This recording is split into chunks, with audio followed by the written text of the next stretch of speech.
everyone. Welcome to the Daily Grind. My name is Kelly Johnson, your fun and friendly host. We are on episode 13 of season 2, the very best one yet. Support from this podcast comes from Fluent. Fluent fits into your daily grind. No more finding time to study. You browse the web, you learn a new language. It's that simple. Learn more at usefluent.co. If you're a new daily grinder, listen to our pod, or have been grinding with us since season 1, feel free to check out our journey so far and share your feedback with us. Get us on the map, help us grow, share this episode with a friend, and tag them on social. And give us a rating and quick review on Apple. Virtual high five to you in advance. So we're going to start off right away before we go live with our special guest of the day. Here is our fast fact. The first iPhone wasn't made by Apple. It was actually the mobile device was to be called an iPhone was made by Cisco. It allowed the user to use the voice functions of Skype without a computer, and Apple announced its own product just 22 days later, and Cisco sued for trademark infringement. The lawsuit was ultimately settled out of court, and both companies were allowed to keep using the name. However, you probably never heard of the Cisco iPhone before. So there's your fast fact of the day.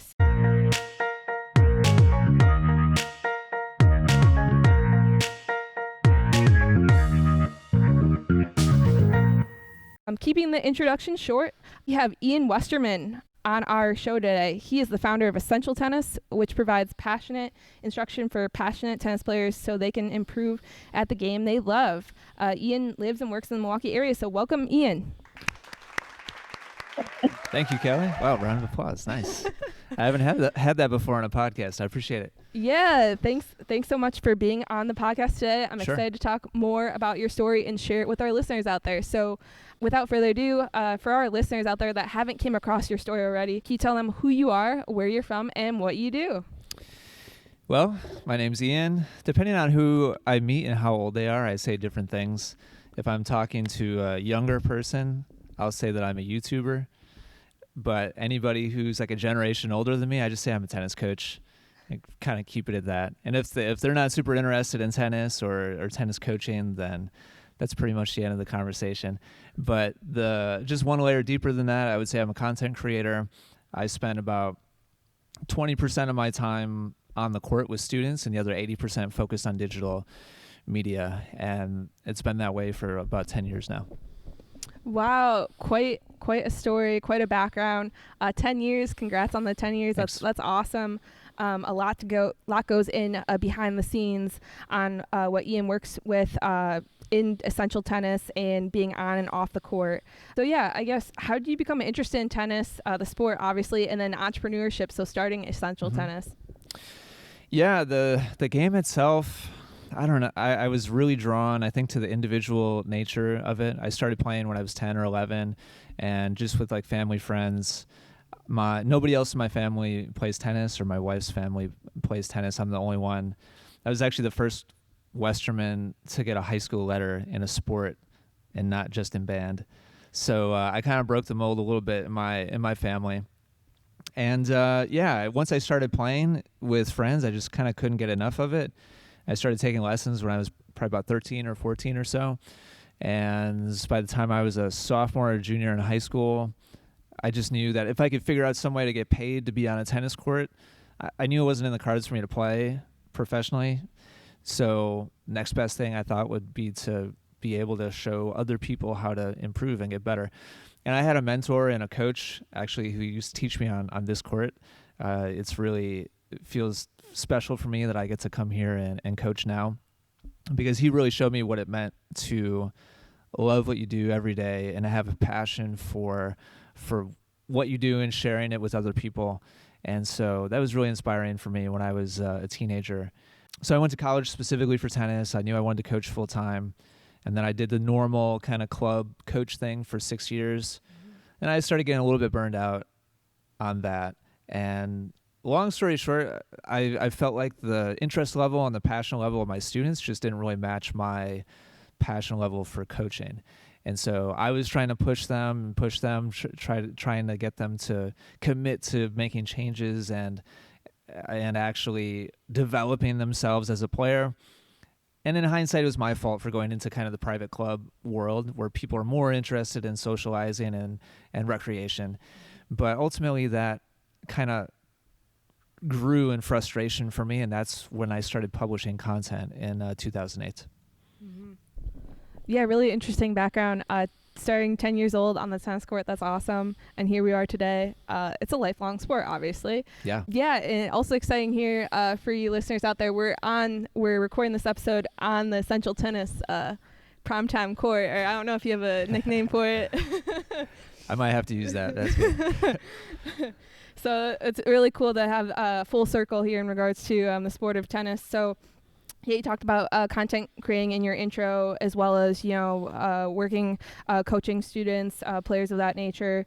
Do you I guess transition from being in the private club setting to now online instruction? Also, you do in-person instruction as well. Did you take classes in college or post-college? Other resources? You mentioned you have a coach and a mentor. How'd you learn the skills to, I guess, then pursue entrepreneurship?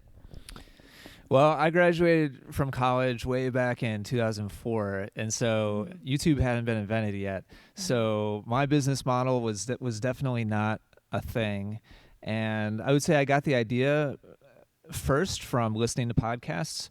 I lived in the DC area. I had a 45-minute commute, like best case scenario.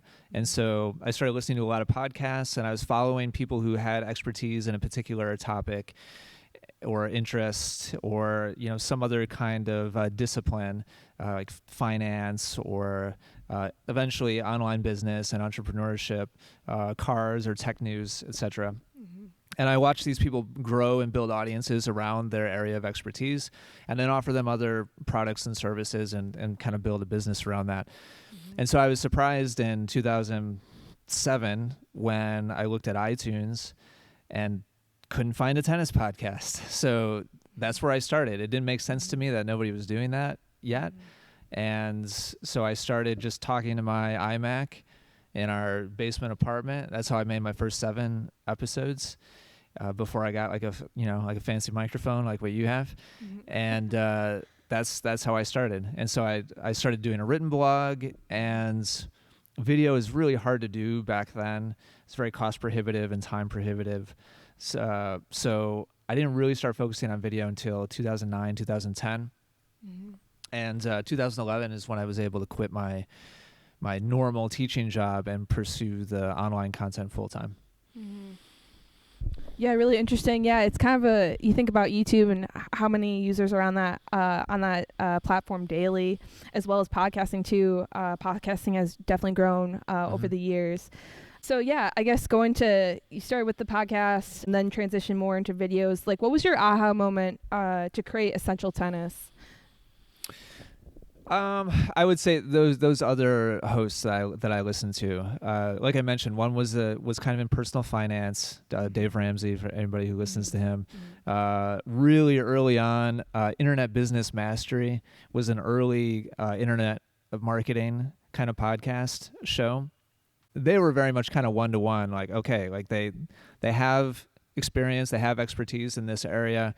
They're doing it themselves, aka they're building a business on the internet. Then they're creating content just talking about, here's how we're doing what we do. People listen, they get value, they provide engagement and feedback, and then they can provide services and products on the back of that, which were mainly digital. Well, actually probably all digital from them. So it just kind of made more background on myself is I've always been into media, computers. I was making home movies, with my brothers really, really early on, and cutting stuff together, with a camcorder. So I've always been interested in creating media anyway.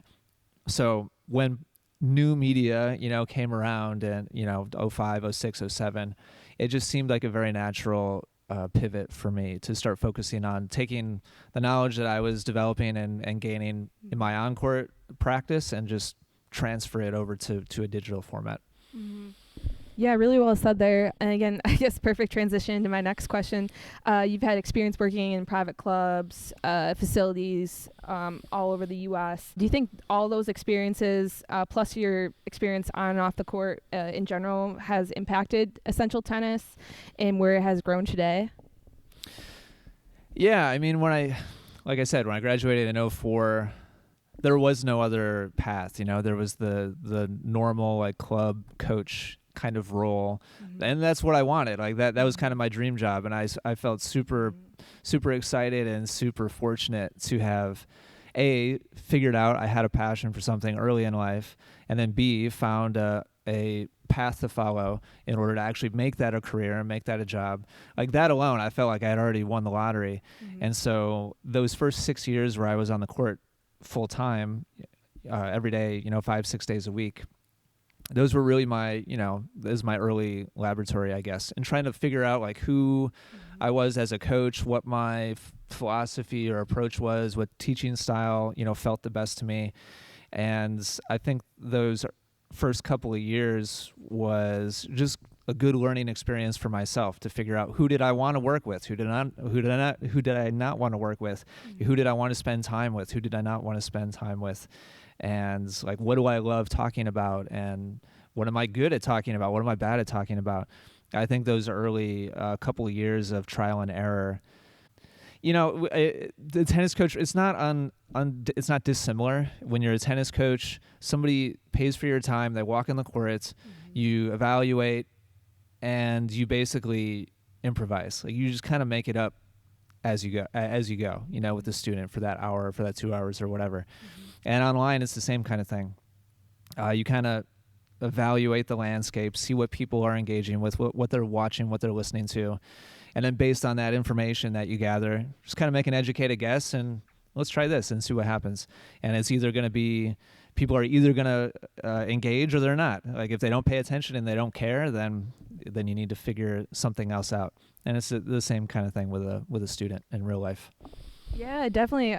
Really great insights there, Ian. I really appreciate the background and just tying into what you've learned on the court and with your various experiences. I think that's really interesting, and you have a really good background in regards to sharing that for our listeners out there that haven't been, on the coaching side of it or the, teaching, different instruction, things of that.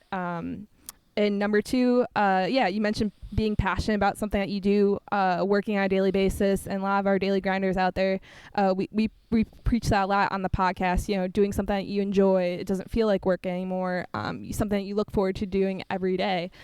So I think that's really great that you're sharing your story with us and inspiring others out there. So Essential Tennis. Can you tell us more about Essential Tennis for our listeners out there that want to get more involved? I know it includes video tennis lessons, tutorials, written articles, pro footage of tennis players out there, Roger Federer, Rafael Nadal, list could go on. But tell us more about Essential Tennis.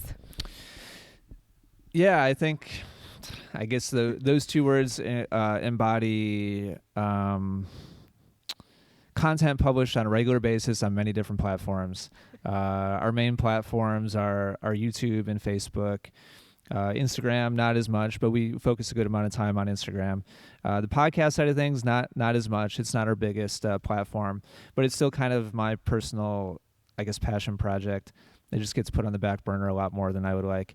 But I guess I view Essential Tennis as the culmination of all the different places that we have a touch point with passionate amateur tennis players, whether it's the email list or social media or podcast, or when people travel to work with us in person.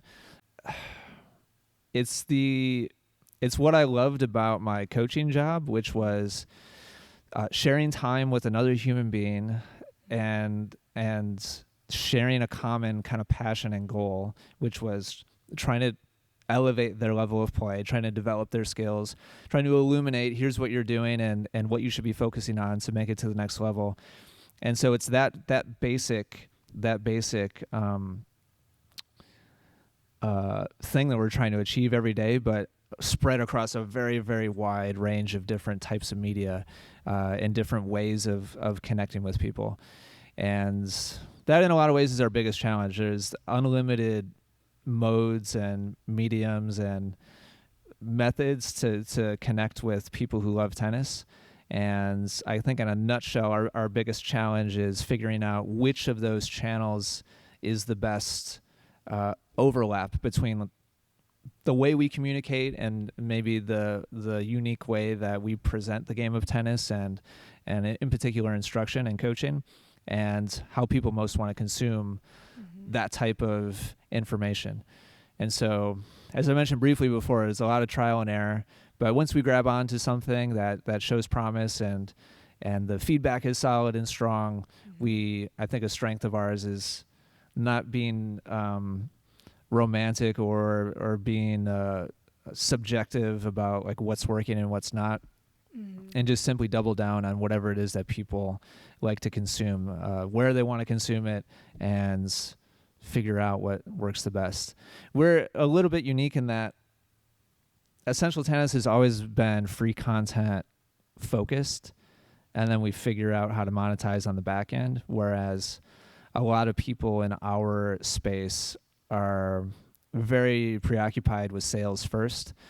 And so most of my time during the day is spent trying to figure out how to provide more value and make a bigger impact in a macro sense and like a general sense.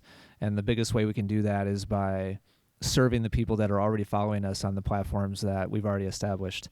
And yeah, I don't remember the original question anymore, but hopefully I answered it somewhere. Yeah, no, no. The original question is just kind of Essential Tennis in general. That's a big, very generic question I asked you, but you're serving the amateur, the passionate players out there. Really important.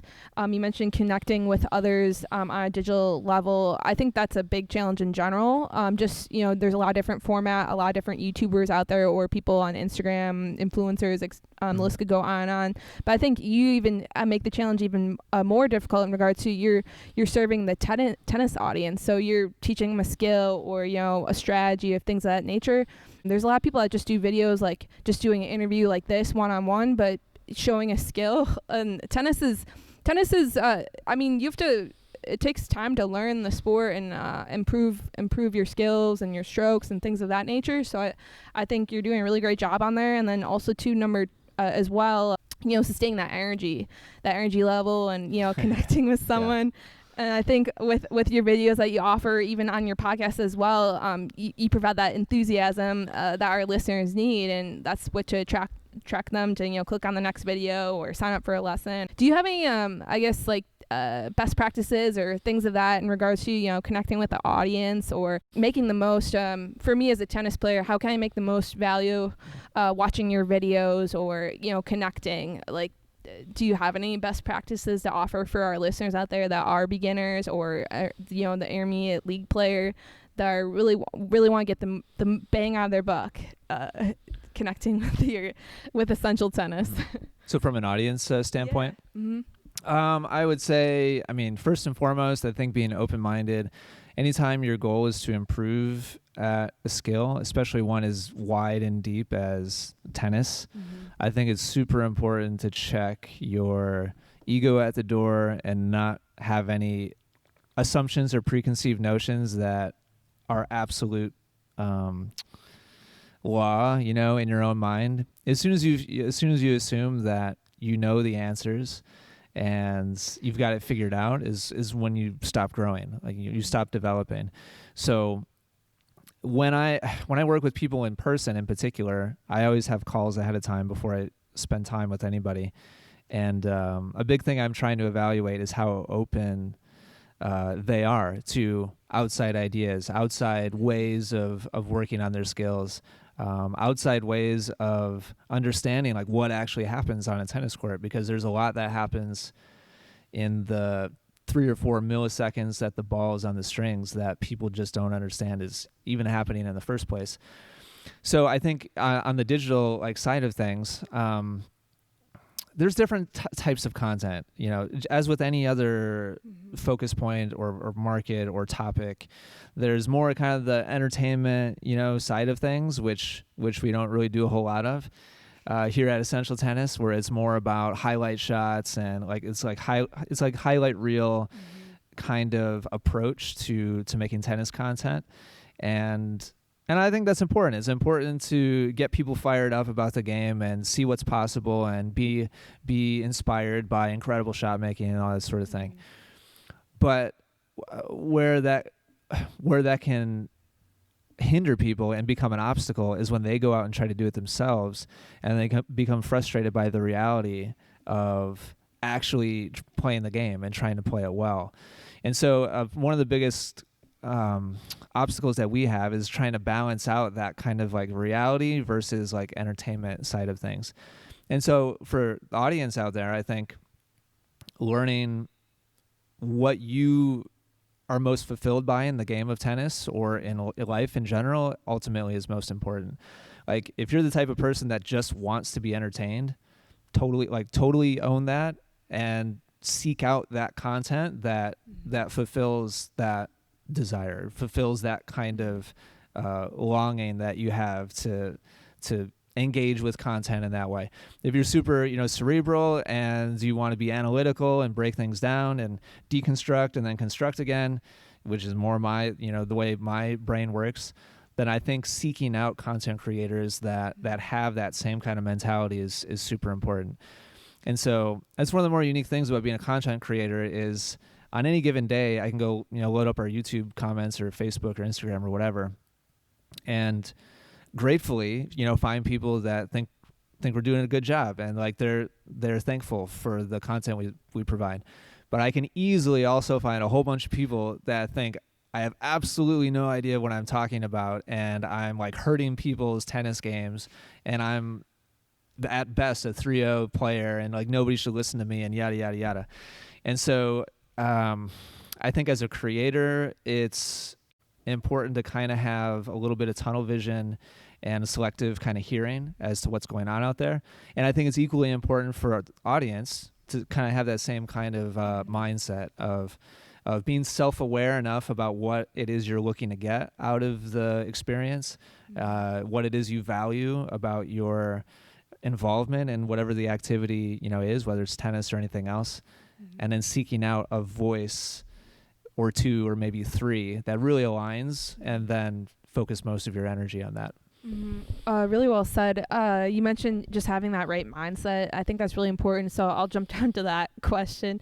So yeah, just having that, positive mindset or just, being able to, if you're really active on Instagram or active on Facebook or really good at, taking out key takeaways on YouTube videos of things of that nature, they should focus on what platform that they're most interested in and what I guess they're able to their strength in regards to taking your content and digesting it and being able to have that open mindset in regards to learning a new skill or improving, just again staying positive, not breaking your racket or having a negative comment.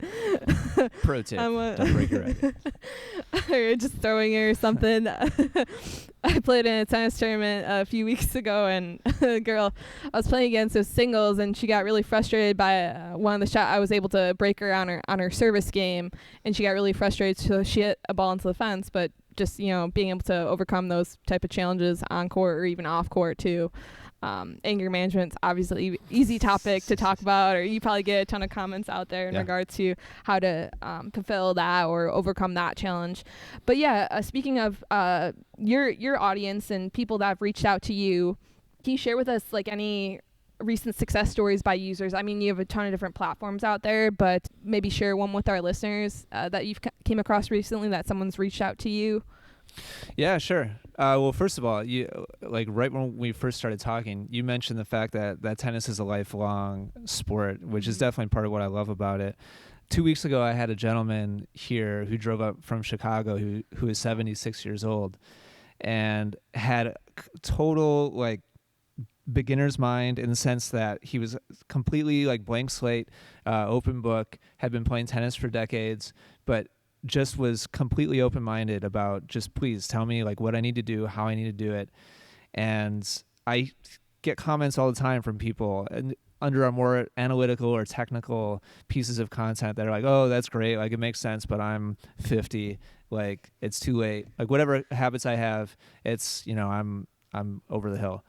And to see that the 76-year-old guy come in, not blink or second guess, at all about anything I asked him to do. He just did it, no questions asked.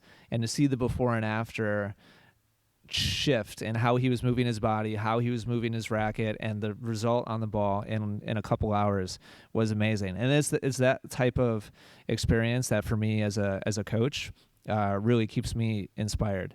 I mean, the guy has literally been on planet Earth almost twice as long as me, and he's still seeking out input from people half his age, me, and saying, "Hey, how can I get better at this?" Like that really inspires me.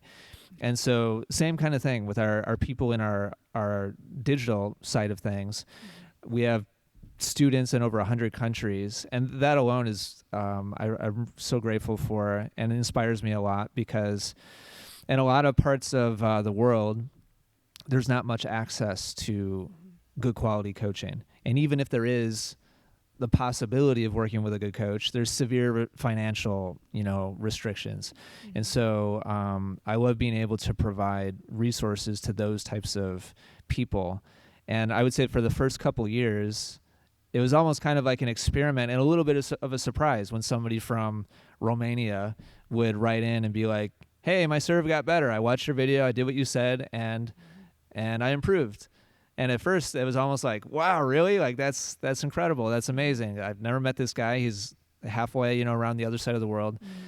But it's become, I don't want to say, routine, but now it's a matter of continuing to evolve and distill, what I do, how we put the content together to make it as quickly effective as possible, so that people don't have to sit through a 10-minute video. If I can get the same message across and provide the same guidance in the 3-minute video, then that's a big win. But also experimenting with different ways of delivering content. The new smart board that I've been using recently has been total game changer for me in how I communicate, how I can illustrate and demonstrate different technical things and tactical and strategic type things. So anyway, I think that 76-year-old student I just recently had, I can show you the before and after, images of him. That was just a great success and an excellent day. A program we just came out with called Textbook Tennis revolved around that kind of analysis board kind of content format, where I primarily took, it took till 2020, but finally tennis players are starting to regularly post content of their own points to the internet. It's intimidating, I get it, but there's just starting to be a little bit of a culture of, I'm going to record myself and I'm going to watch it, and I'm even going to let other people watch it. And there's a little bit of a small kind of trend of tennis players being open enough to do that. And it's really encouraging to me. And a lot of the content I've been doing recently has been taking that footage of real life players, breaking it down, and then saying, here's the targets that you should be thinking about instead. When you change this pattern, it's putting you at a disadvantage, and it's improving the chances of your opponent winning instead of you, so on and so forth. Those types of pieces of content have brought more quick and instant wins for my audience than anything I've seen up until this point, because it's super specific and actionable, where people can be like, "Oh yeah, hitting my backhand down the line there doesn't make why do I keep doing that?" And then the next time they play a match, they can go try something different, and then they come back the next day on YouTube and say, "Hey, I tried it and I won a match against Steve, who I've never beaten before."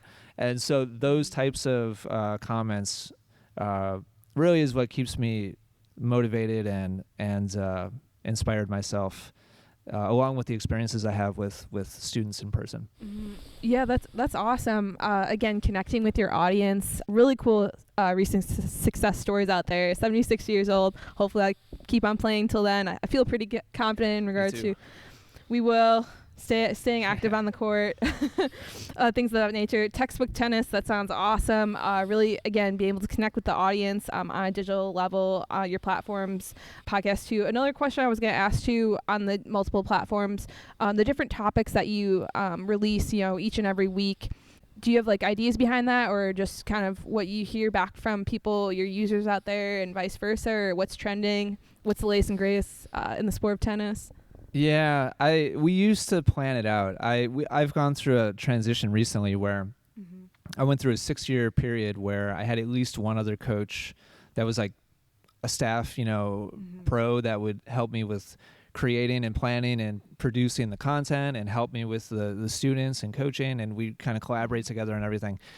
And back in those days, which just ended like 2 months ago, it everything had to be much more carefully thought out and planned out, because not any single one of us could just like wing it, because then the other people would be like, well, what are we doing? And so we all kind of had to be on the same page. So during that period when I had other coaches on staff, it was much more about we would sit down and plan out like 6 or 8 weeks worth of content at a time. And when I was in that mode, I think everything kind of became a little repetitive and predictable. It was kind of like, well, what topics have worked in the past, or maybe we should do more of that. And so it was a little more iterative, I think, where, this topic's really killing it for this other channel. Like maybe we should do our own, take on whatever, beating a pusher, whatever the topic would be. Recently, since the other coaches left a couple months ago, and I've been on my own, I've really enjoyed just making it up as I go, which really is just my personality in the first place. But I enjoy being able to totally just call audibles based on just feelings that I have, based on what I'm seeing in the comments or trends in our different topics that we've covered in the past or what we're publishing right now. And so that's how I think I work best, being able to just throw stuff out there, get a sense, and then at a moment's notice just totally pivot and go to something completely different. And so that's kind of been my process the last few months, and I enjoy working that way, and I plan on continuing that way if or when another coach joins me again. Yeah, that's really interesting. Like on the daily grind, just being fast on your feet, very flexible. Again, even coming back from your previous experiences coaching, and you mentioned too, like when you have a lesson with a student or a player, things change on the fly basically. So you have that skill set in regards to being able to do it on your own platform and doing it successfully. Very, very, very great job. Keep up the grind, as we say here on the daily grind. But yeah, speaking of your daily grind and a day in the life of Ian, I know every day is completely different, but could you walk us through maybe just like you can pick any day, but walk us through like in regards to what goes on your busy schedule, how you can utilize your time or optimize, make the most of it, creating content or lessons or things of that nature. Yeah, my days basically fall into one of 3 categories. It's either a coaching day where all my thought and energy and attention all goes into working with a student, or a content day where all my thought, energy, and focus goes into creating videos or audio, or kind of more business development or sales or marketing. And that's basically kind of like an off day, essentially, where I get to just kind of be by myself and in my own, headspace and focus more on the business side of things. So those are kind of the 3 main categories.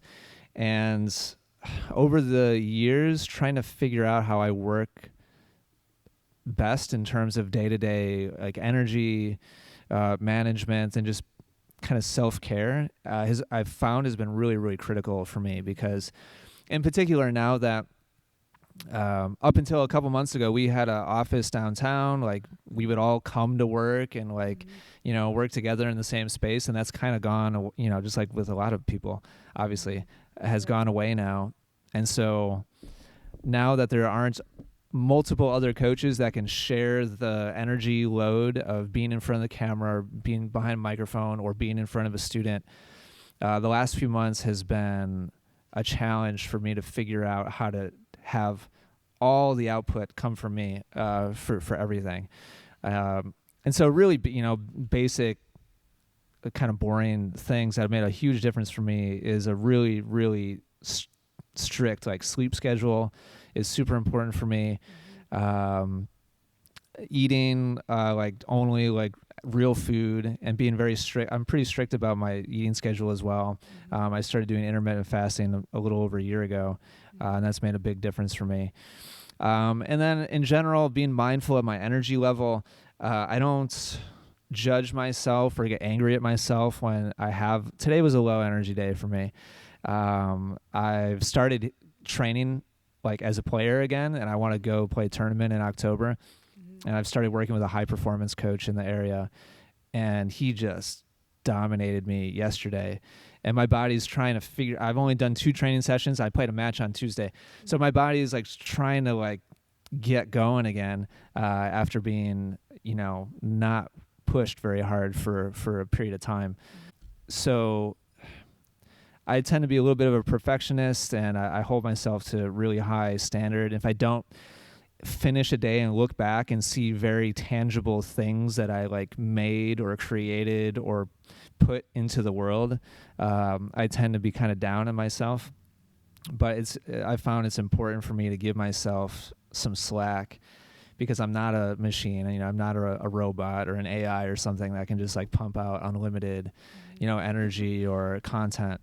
So, besides that, like I started doing yoga every morning about 4 or 5 months ago. That's been a total game changer for me. I'm like a stereotypical inflexible dude, like who I couldn't touch my toes until a couple months ago. That's made a huge difference. And coming back and training at like high intensity again, I can feel that it's made a huge difference for my body, in particular as I look at leaving my 30s soon. I can tell it's going to be really important discipline for me to continue. Yeah, it sounds quite a daily grind you have out there, Ian. It's really interesting to see what goes behind the scenes and at Essential Tennis, as well as on and off the tennis court. Yeah, good luck with your upcoming tournament. That's Thanks. really exciting. I need it. Yeah, yoga. I actually took that up during this COVID stay-at-home time too, as well, just to improve flexibility as a tennis player. I think that's really important. I'm an avid runner as well, so just having that balance, I can definitely see where it comes into sport. Again, staying active, doing something. You mentioned self-care. I think that's really important, not just for a tennis player, but involved in any sports or non-sports as well. Just being able to perform your best in what you do on your daily grind. So yeah, we talked about your daily schedule. What's on your daily grind in the upcoming months later this year? I know you mentioned the tennis tournament, but got anything going on back half of 2020? The tournament's the biggest like change. I played a match on Tuesday, and I record everything. I don't walk onto a tennis court without recording it. So of course the whole thing was recorded. We had cameras in either corner, and before each changeover, my opponent and I would walk into the corner and talk to the camera and be like, "Here's what's going on right now." And I said to the camera, "It's been like 6 or 8 months since I've done match play," and then one of our producers who was here, who was like, "Ian, it's been like twice as long as that." And I didn't realize it, but I hadn't done point play in like 15 months. And so that's been a big shift for me in energy and in focus, and probably just in terms of practical, daily focus. That's definitely the biggest shift for me right now. And none of that content has hit our channels yet. Probably in about a week or 2 from now will be kind of the front end of that focus, and see if people like watching it or not. Yeah, that's interesting. We got a teaser coming up on the daily grind here. What's best yet to come? So we're excited to have it. That's really cool. Yeah, getting back on the court, point play, exciting stuff. Keep up the grind, as we say it here on the podcast. Do you have a word of the day to motivate our listeners out there, like a phrase or a quote, or to motivate them to their next league match or whatever sport they're involved in? You said that, and a word came to mind immediately. And sorry if it's not very daily grindish, but the word that immediately came to mind was failure. Because I think in my development as a tennis player, in my development as a tennis coach, in my development as a content creator, one of the strongest themes that I've seen across everything that I've ever cared about my I've been married 16 years. Like my relationships, like one of the most common themes is the relationship to failure, and that tells me a lot about a person. Do they like fight and struggle and resist failure with everything that they have because they're so afraid to like be shamed or like be ridiculed or like let themselves down, like whatever big expectations they had in their mind or their coach had in their head or their spouse or their whatever. And so are they like resisting that experience of failure, or are they open and willing to embrace it? And are they willing to view it as like a normal part of day-to-day life, and in particular grinding at something and trying to make the next level and the next level and the next level? We talked briefly earlier about recording ourselves as tennis players. 96% of tennis players are absolutely terrified by what they would see if they watch themselves play tennis. Most players will not watch themselves play tennis. And that I get it, like I understand it, but at the same time they're trying to like get better, but they don't even know what they're actually doing on the court because they don't want to expose themselves to that letdown of like seeing what it is they actually do. So I'm coming around to like the inspirational part. It's taking me a little while, but for me, like when I look back over the last 10 years for me of like content publishing, you can't have both. Like you can't insulate yourself and protect yourself from the sting of losing and of failure, and also see dramatic improvement and development. And I like working with people who are willing to not only fail, but like fail in front of their peers. You show me somebody who's willing to laugh at themselves and put themselves out there and make a mistake and learn from it and pivot and maybe do the exact opposite of what you just tried, but be willing to say, well, that didn't work. I need to try something different, instead of avoiding that failure at all costs. That's the type of person that I want to spend time with. And so I think embracing that challenge is everything in like self-development and whatever, business development, sports development, entrepreneurial journey. Like you cannot build something great or develop anything of substance without failing every single day. But there's a lot of people out there that while trying to build something of significance, like they have this picture in their mind of something that they really want to achieve, but at the same time they're also pushing away and avoiding that pain of doing the wrong thing. And you can't get one without the other, unfortunately. Mm-hmm. Yeah, first I got nervous when you mentioned the one word failure. I was like, oh man, does this fit in within today's episode? But as you explained the story behind it in regards to embracing the challenge and, overcoming a setback, or, I mean, it's pretty natural to make mistakes when you're trying something brand new right away, or even... You have to. Yeah, it's... Like by definition, like if you haven't already done it, you're going to do it wrong at some point. And so it's just critical. And yet, in this world of like social media and influencers and like carefully curated profiles and like freaking like filters and everything else, like people are trying to put out there this perfect image and representation of themselves, and I think that's really crippling a huge group of people out there who want something big for themselves, but they're so terrified of posting anything other than perfection, and you're not going to achieve that in this lifetime. Sorry, not inspiring again, but embracing the failure, that's my inspirational. Embracing that challenge, being able to I guess review, or I think it's really interesting too what you mentioned on the video standpoint, like tennis players don't want to see what their flaws are, I guess, in a sense. But I think in order to learn something or overcome or those mistakes, you have to look back, I guess, from a different angle or things like that in order to overcome that or achieve your goal on or off the court. I think that's really important.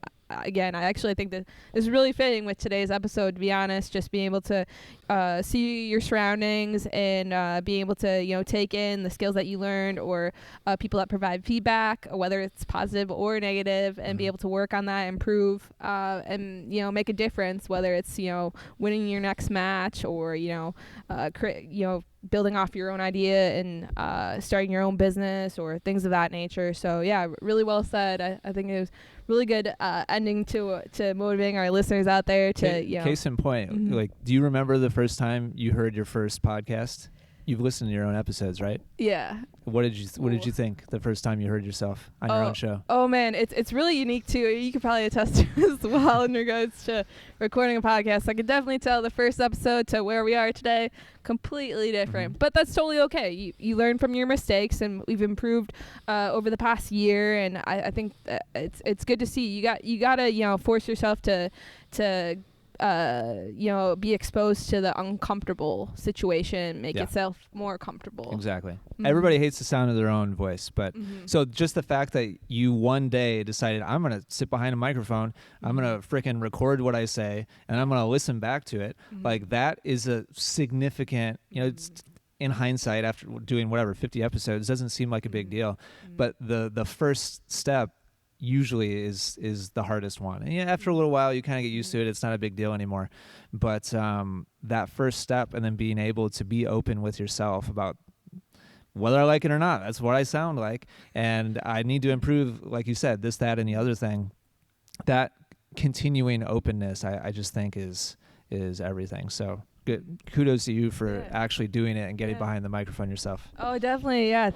Thanks, Ian, for the motivation out there. Yeah, I think it was really cool too that you mentioned. So you're 15 months from playing, doing point play and things of that nature to now. Do you ever look back on like different? You've probably recorded tons of videos out there, but looking back at your own skills, or even some of your clients out there that have a video from how many years ago to where they are today. Do you have any like I guess like bloopers or funny things, funny things that you'd like to share with us? On a positive note, or something to inspire us out there to don't be discouraged by what we used to look like a couple of years ago or something. I don't know.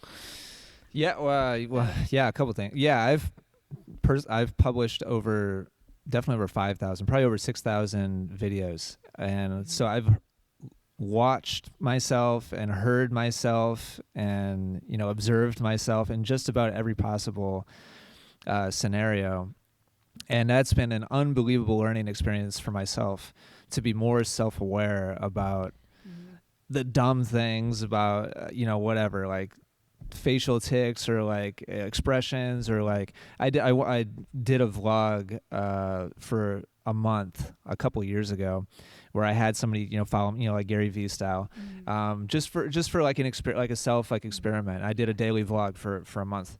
I learned a huge amount about.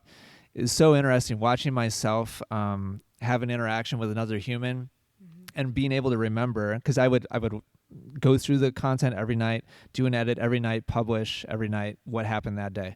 And so to be able to experience that day and then go and watch myself and be like, I remember what I was thinking in that conversation and what I thought I was expressing or communicating to them, but watching myself have that conversation, I'm like, what am I doing? Like, it's not at all, like what I was feeling wasn't being like expressed by my body.